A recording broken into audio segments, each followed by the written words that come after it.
Hello and welcome to Sovereign Financials, financial education for everyone. Alright guys, welcome back to Sovereign Financials.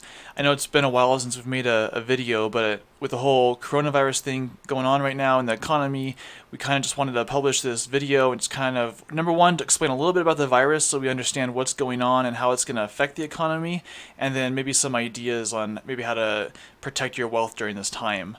So as you may know, that Sovereign Financials, we put out a monthly newsletter. Most recently released our newsletter on March 8th, 2020, and we ended up publishing this one for free as we think it's super important for people to know what's coming and ways on how to protect themselves financially from this potential disaster. So I'm going to put the link to this newsletter in the comments below, or excuse me, in the description, so you can go ahead and use that if you'd like to read the actual newsletter itself. You just got to put your email in and it gets emailed to you automatically. Alright, so this is our normal newsletter we put out to our readers. So inside this issue, we're going to first talk about understanding the COVID-19, the coronavirus, a little bit. Then we're going to talk about the economic impacts of it, as well as some financial planning. So I'm just going to kind of go over just in brief. I don't want to make this video extremely long, although it probably will be somewhere, I'm guessing, like 10 or 14 minutes. So the first thing here is COVID-19 has been spreading rapidly between countries and has caused quarantines of entire areas. This is going to have a dramatic effect on the supply chains, and that is not yet accounted for the media or by most people of Western countries. So they might be talking about in the infection and all these health concerns and everything, which is a very real thing. Very real danger. But we're going to talk about supply chains too, and we'll explain that a little bit. Also, I want to point out that this newsletter was released on March 8th, and we're currently in March 14th when this video is being made. So you're going to see that how we put out some of this information out early on, and how some of those things came true, and then some of the data will be a little bit outdated, and we'll kind of talk about that when we get there. So this coronavirus may well lead to a global recession as there is less travel, as conferences are canceled, and we have less overall demands for goods and services globally as people fear becoming infected. This will lead to most economic activity coming to a halt. And we'll kind of describe some of this in a little bit later, but as you can see, like in China, like they're not doing much right now, like it's all on lockdown, and same with Italy. Italy is completely on lockdown as well. And that makes their economy come to a halt. People aren't going out and buying stuff. People, unfortunately, probably aren't getting paid for their jobs, and we need to talk about things that we can do for this. So our little quote here is, this will have a dramatic effect on supply chains, which is not yet accounted for in the mainstream media. So first we want to understand a little bit about COVID, like what we know about the virus, understand how it's going to spread. Then we'll understand what people are going to likely to do in terms of quarantines, in terms of social isolation, decreased business activity and whatnot. So understanding a little bit about the virus will kind of help us understand what's going to happen in the economy. So the first thing, and I'm sure you guys may already know about this, but it's something called R naught, and that lets you know how fast the virus spreads. Currently it looks like COVID has an R naught between 2.4 to 2.8, which means that for every one person goes into a room, they're likely to spread that infection to another 2.5 to almost 3 people. That, people are saying, oh, don't worry, COVID is just like the flu. It's not just like the flu, right? The COVID, the infection rate is twice as high as the seasonal flu. Okay, it's not as bad as measles. Measles is 15. That would be absurd. That just spreads like wildfire if you're not vaccinated. But let's take a quick look here at this Bloomberg graph. So the measles R naught is 15. So a person walks into a room of 100 people, they spread the infection to 15 other people. That's massive. That's bad. I'm glad we're not up here. But if you look at the seasonal flu down here, seasonal flu has R naught of 1.3, so not too bad. It doesn't spread crazy fast. However, COVID has an R naught of 2.8. That's much worse than the flu. And as you know, right, governments can't stop the spread of the flu, even if they wanted to, between people. Not that it's a big deal. We usually don't, try it, but the flu just spreads and it doesn't stop. Well, this thing spreads twice as fast as the flu does. So the R naught of 2.8 means this infection will spread very fast, and it's much faster than the normal flu. The other difficult part of this virus is that people can be infected and not show any symptoms for 14 days. That's massive, right? You can't even control where it's going if you don't have no idea. And then there is the possibility of one person that was asymptomatic initially for 27 days before they showed symptoms. So my point in this article initially, and now we see that schools and stuff are being canceled much more frequently than they were last week. But the point of this is that if you're not showing symptoms for that long and it spreads that quickly, right? This thing is going to be everywhere very, very quickly. It's more like exponential growth, which I think humans have a very hard time understanding exponential growth. Like things move fast like this. So the takeaway from this is the virus is spreading much faster than the flu. Governments will not be able to contain the virus the same way they cannot stop the flu from spreading. And this obviously is spreading much worse than that, like I said. There will be mass infections, and the mass infections will lead to market panics, and then we'll talk about the market panics coming up. This is also like during the time when some people were, buying a lot of toilet paper, which didn't make sense, and hand sanitizer is kind of hard to find. But the shopping, the malls and the supermarkets weren't, kind of low on food like they are today. So let's understand a little bit more about the COVID virus. The first thing here is that unfortunately, there's more people that are dying from this infection than from flu. So the case fatality rate, which looks at how many people have actual COVID-19 and then how many of those people actually die, is higher. So the people that end up having COVID-19, between 2 and 3% of them die. That sounds like a really small number, right? But usually, but technically in epidemiology, if 2% of someone dies from something, that's pretty freaking high. It's a really high number. So if you compare the COVID-19 to the normal seasonal flu, the flu only has a case fatality rate, so a death rate essentially of people infected of 0.1%. That's small. That's better. I like that number. But that means if 0.1% to 2% is a huge difference. And how much of a difference? Well, COVID-19 would be 20 to 30 times more deadly than the flu. That is a big deal. And the reason why I'm bringing this up is because that will cause people to panic. That will cause schools to shut down. That will cause people to close borders and whatnot. Also, this article was released before Trump announced that he was restricting travel to Europe. I believe this was also released before Milan in Italy became on lockdown, let alone Italy, the whole country locking down. But anyways, so you can kind of see that we're kind of predicting these things going forward, and I'll show you in a little bit, and then these things actually came to fruition. So far, this is my opinion, the COVID-19 is more comparable to the Spanish flu of 1918. That had a case fatality rate of 2 to 3%, just like COVID does. It had an R0 of 2.5, once again, very similar to COVID. The Spanish flu ended up infecting 33% of the world population and led to a death of about 25 to 40 million people worldwide, right? That's a lot of people. The benefit is that now we have much better healthcare, so hopefully it won't be as bad. But the bad part about current times is that we have way more travel and people that are way more densely populated, so we'll kind of see how those play out. I'm not trying to fearmonger here, but if COVID infected just 25% of the world population and had a case fatality rate of 2%, that would be around 35 million deaths potentially. So it could be big numbers.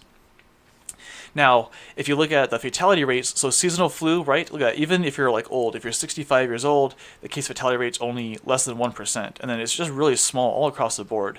Whereas if you have COVID, if you're 80 plus, there's a 15% chance that you're going to die. That's extremely high, right? That's scary high. 70 to 90 years old, there's an 8% chance. 60 to 69, 4% chance, even 50s, right? 50 to 59. People 60 to 69 still want to go on the beach and sip their Mai Tais, but there's a 4% chance that you would die from this. Like that's pretty high still. So anyways, the COVID, that's more concerning, right? If it had the fatality rate down here, like in these numbers, I don't care. We don't care how fast it spreads. Common cold is not a big deal. But the fact that people are actually dying from this, that's what makes this a big deal. And also that some people actually get really sick, like, intubated on ventilators. That's not very typical for an influenza unless you're extremely old or have a lot of medical problems.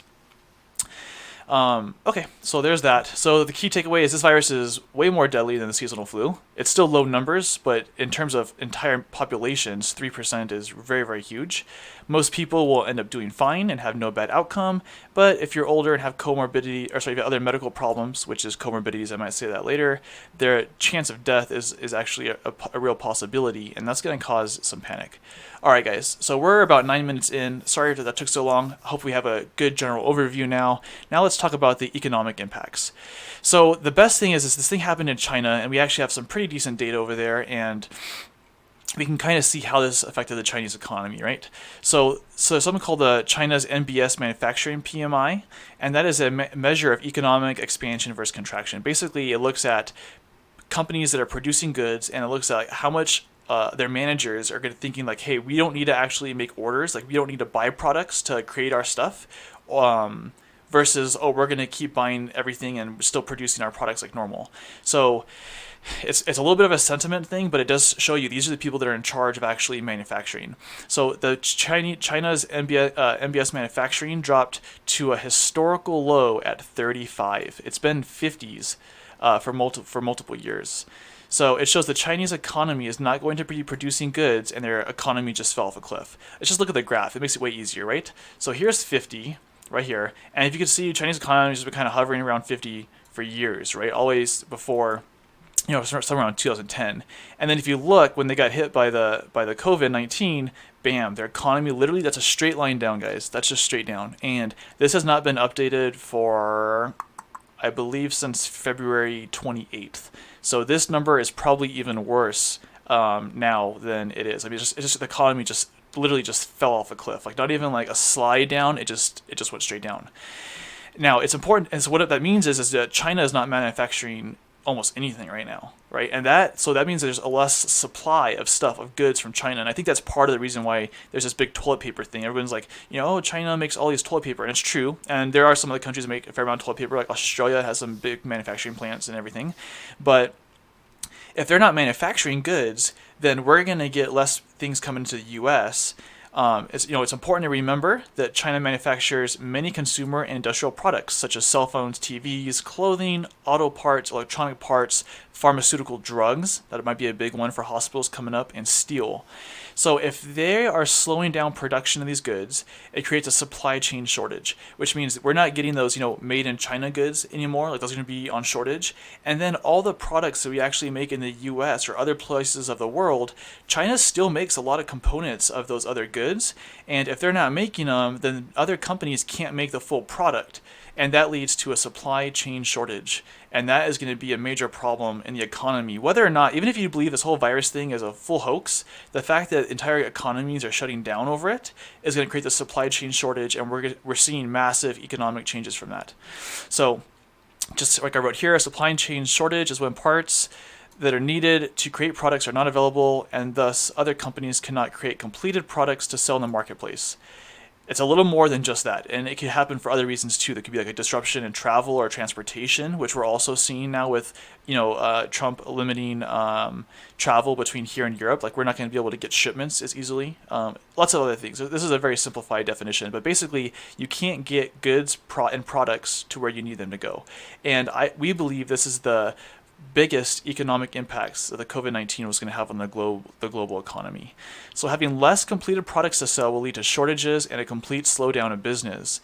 Business slowing down will lead to layoffs, which then feed into more slowing down of the economy, less purchases, and can lead to a full global recession. We're not trying to fearmonger here. That's not our goal. This is just a realistic possibility. We really think this is what's going to end up happening. The Chinese economy has taken a huge hit. They are no longer producing goods nor the components of other goods. This creates a break in the global supply chain, which will slow down the business cycle and lead to layoffs and possibly a global recession. All right, let's go back. So a little bit more of the global economic impacts. So human behavior will lead to more panicking. So remember, this was written when, it was a little hard to find toilet paper. It was a little hard to find hand sanitizer, but my local Target still had both. Now those are gone.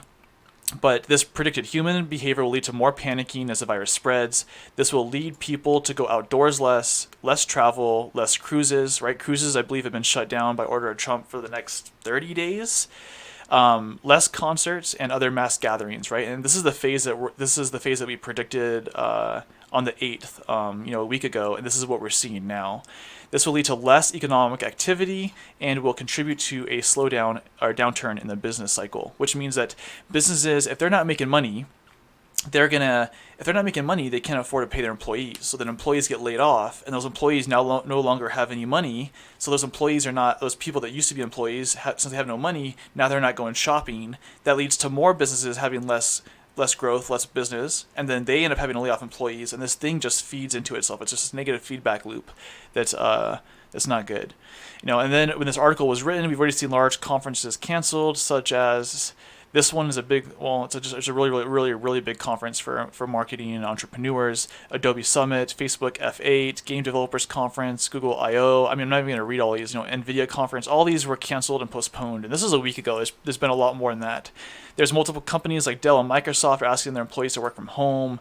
Amazon's asking not to travel. Twitter's canceled all non-essential employee travel. And I mean, this list is just getting huge now. And all of this ends up leading to less economic activity. And at the time, there was only a couple universities that were shutting down at the time. University of Washington, Stanford, Seattle, and a couple others. There wasn't many, but now we're seeing, especially in California, we're seeing tons of school districts. I mean, LA County, Altaloma District, a couple school districts in Riverside County. I mean, all across the nation, right? Seattle, New York. I mean, you guys know your local areas better than I know them, but multiple places are shutting down their schools. And at the time, Saudi Arabia just closed all schools and universities until further notice. And we think this is likely to get worse as the virus continues to spread to other countries. Once again, we kind of predicted this going forward. And honestly, it's a good choice to make because that's the only way that you basically decrease the amount of infections that start going around. But that's a whole nother discussion. So the Organization for Economic Cooperation and Development, called OECD, is predicting a slowdown in many countries' gross domestic product, which means that countries' businesses will be going down, meaning an economic global slowdown. And then it's just kind of some things just showing how they kind of predict some people going down. This was published in the end of February. It's outdated already. The amount of decreased travel, conferences, and product sales could well lead to a global recession, if not worse. And I just read this little last comment here. We here at SF think that, or Sovereign Financials think that a global recession is already baked into the cake. We hope we can avoid a global depression. All right, so financial planning, right? Okay, you're right. I get it. What's your point? What am I going to do about it? So we don't want to discuss too much about the health aspect. We will mention a couple things here, though. We actually, I mean, you gotta wash your hands, right? Don't if you're gonna cough and stuff, cough into your elbow. Don't cough in your hand and then shake someone else's hand. We agree that you should probably avoid large public events or travel, and travel should be discouraged, especially if you're elderly or have medical problems. And if you read the CDC guidelines, currently, if you're elderly or have medical problems, they recommend that you stay indoors. That's not just us kind of trying to create scare or anything like that. Also, we recommended people. This is March 8th. Okay, time flies. We recommended people have a good supply of food, water, fever medication, and other basic supplies. This is getting very hard now because now everybody is rushing to the stores and they've bought, everything up. There's pictures everywhere of stores that are completely sold out of, canned goods, toilet paper, hand sanitizer, all the cough and cold and fever medication. My local stores, two of them are completely out of meat. They have no meat anywhere. Vegetables are unlimited supply. Just take a look at some photos online. Everything's going down. So this is actually a really good call. And if you haven't done it yet, it's probably only going to get worse from here, right? We have the supply chain is going to have less goods coming to us, and demand's going to go up as more people panic. So get some basic supplies.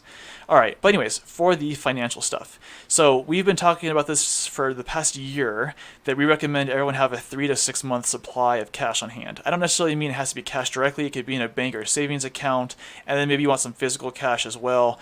The most important thing is if the economy has a slowdown, we're likely to see pay cuts, like part-time off, possible layoffs. I'm sure a lot of you are already, your employers are asking you to work from home, and we'll kind of see how that plays out. But if the economy slows down and, people go from full-time to part-time, or you get laid off, you need to have some money saved up so that you can cover the cost of food and rent or mortgage or whatever else you have until the economy either picks back up or you find a new job. Right? Not trying to, be super negative Nancy, but it's just important to always have that the emergency supply money. And then I've seen people too ask us well, hey, I have my emergency fund. Should I invest in the stock market right now? Bad idea, right? Then your emergency fund becomes your investment fund, and those need to be very separate. Your investment fund is one thing, and your emergency money is a completely another topic. All right, so we think this macro environment is still great for gold, okay? And gold was going up at the time, and we mentioned this. At times, gold can see minor sell-offs in times of uncertainty as people sell it in order to cover their losses on other positions in order to increase their liquidity. And we've seen this. The past couple of days, gold has sold off. the price of gold has gone down. And the reason for that is because if some people, when you place a bet in the stock market, something called on margin, where you borrow someone else's money, if the stock market goes down, the person you borrowed money from, like a broker, will ask you like, hey, you need to put more money in your account or we're going to force you to close your trades. So what people do is they sell whatever they have, whether it be like gold or Bitcoin, or they take whatever else they got to sell, They sell those things in order to cover the losses on their stock market, on their stocks that they betted, like those margins. This happened, in the 1920s as well. So expect there to be a short-term dip in both gold and Bitcoin, as we have seen actually, and that will probably end up recovering in the future. But we saw that coming, and here it is. So we say, however, the long-term outlook of gold going forward is really good. We've been long gold for the past few years and have seen some great returns on it. Also, we have people ask us like, hey, when you say gold, are you talking about like, GLD or other like stock market stuff? Like, no, that's not what we're saying. When we're talking about gold, we mean physical gold coins. We mentioned, you can check out jmbullion.com. They're a very great website. I have no affiliation with them, but they ship actual physical gold to you. And the reason for this is because gold ETFs, like stocks, they don't have as much physical gold as they say they do. And in the case where they're actually low on gold, instead of giving you the gold, let's say like in a really bad situation, if you needed it, they'll just settle it in cash. Very complicated story, but if you're trying to preserve some of your wealth, having a gold ETF is not the way to go. Now, and then gold is this long-term hedge against inflation, right, or other irresponsible monetary policy. The stock market's crashing. If you don't think the Fed's going to come in and print a bunch of money and lower interest rates, you have it all wrong. That's exactly what they're going to do. They're going to print a ton of money. They're going to lower interest rates, and that makes the dollar worth less, and you need to be able to protect your wealth somehow. So I want you guys to remember this is a wealth preservation. This is not a trade. The Federal Reserve will absolutely be lowering interest rates, which they did. We already had one emergency rate cut of 50 basis points, which is 0.5%, and we'll probably see another rate cut coming on March 18th. They're going to do everything they can to save the stock market, which is probably not the right choice for them to make, but that's what they're going to do. This devalues the dollar, or whatever currency you have in your specific country for our international viewers, and it's at that time that you want something to protect your wealth, and in this case, gold is probably a good option for that. I know this video is getting kind of long, guys. We're almost done. Just hang in here with me for a little bit longer. So financial planning continued. Another way to potentially protect your wealth is in case of inflationary monetary policy is Bitcoin. We here at SF are big fans of it. It does not have the 5,000-year track record that gold has, right? However, it does have a hard limit of 21 million coins. It's much easier to use. I don't think we're ever going to go back to pinching gold dust to pay for stuff, but we could very easily use our phones to use Bitcoin. It's easier to spend, store, and transfer than gold, all while still providing a great inflation hedge. You can either use Coinbase.com or Gemini.com. Those are great. Actually, even if you have Square's Cash app, you could buy Bitcoin through there as well. Those are all great options. All right, so now we have some financial protection and wealth preservation. How do we profit from this downturn, right? And I'm not trying to, it's not like I want there to be a disaster to make money from, but if you have a 401k and you just watch your 401k dropping off a cliff right now, you're like, I need to make some other investment that I'm actually going to make money on while the rest of all my other financial accounts, my 401k or my Roth IRA or my traditional IRA or whatever else, my 403b, whatever else you have is going down, right? You don't want to let that crash, and especially if you're close to retirement. So one of our ideas here at SF is a play on interest rates. As the market takes a downturn, the Federal Reserve is likely to continue to cut interest rates in order to stimulate growth. Last week, they had an emergency cut of 50 basis points, which is 0.5%. That's very huge, by the way. We're only at 1.25% right now anyways, as it is. Basically, interest rates are going to zero. And if you remember our February newsletter, we talked about this negative yield bond bubble and a bunch of other stuff. But basically, as interest rates, actually, if you guys are here on YouTube, go to our other video after this, negative yield bond bubble, $17 trillion, and it kind of give you a little explanation in the beginning about how bonds are priced when interest rates are dropping. So as interest rates drop, bonds that currently pay a higher interest rate go up in price. This also is applicable to U.S. Treasuries. So basically, if you buy bonds right now that give you a 2% interest rate, and then the Fed ends up cutting, the yield, or let's say the we'll call it not say what's the word people use. So technically it's called a yield. We'll say the interest rate. So if you buy a bond right now at a 2% interest rate, and then the Fed drops interest rates down to 1%, right? Would people rather buy the 2% bond or the 1% interest bond? We're like, well, obviously people would rather have 2% than 1%. So the price of that 2% bond, 2% interest rate bond actually doubles. I mean, close to it. This is a little more complicated than that, but basically would double if interest rates were dropped to 1%. So you see, if you believe that the Fed is going to drop interest rates, which we here at SF do, right? We're not guaranteeing anything, but that's what we believe. Then the bonds that are currently paying higher interest than that will end up doing well. So, so we have mentioned buying TLT, which is the iShares 20-year Treasury bond ETF in the past, as it stands to do really well if interest rates continue to go down. I want to bring out, guys, by the way, that none of this stuff is actual financial advice for you. None of this stuff is medical advice or legal advice or anything like that. This is just our opinion and what we're doing. Everyone has to talk to their own healthcare provider as well as talking to your own accountant and CPA and whatever your qualified financial advisor is before you make any choices. Okay, this is just our opinion on the matter.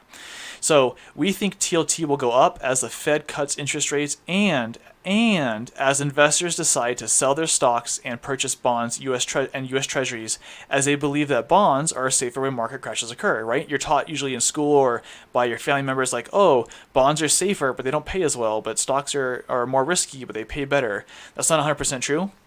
It's probably only like 70% true in the current market we're in, but people will end up selling equities, selling their stocks, and buying more bonds. And we saw this massively happen after we published this newsletter. Not because of it, just coincidentally afterwards. We saw the interest rates drop as people massively bought U.S. Treasuries and sold their stocks. This ended up being a very good play for us.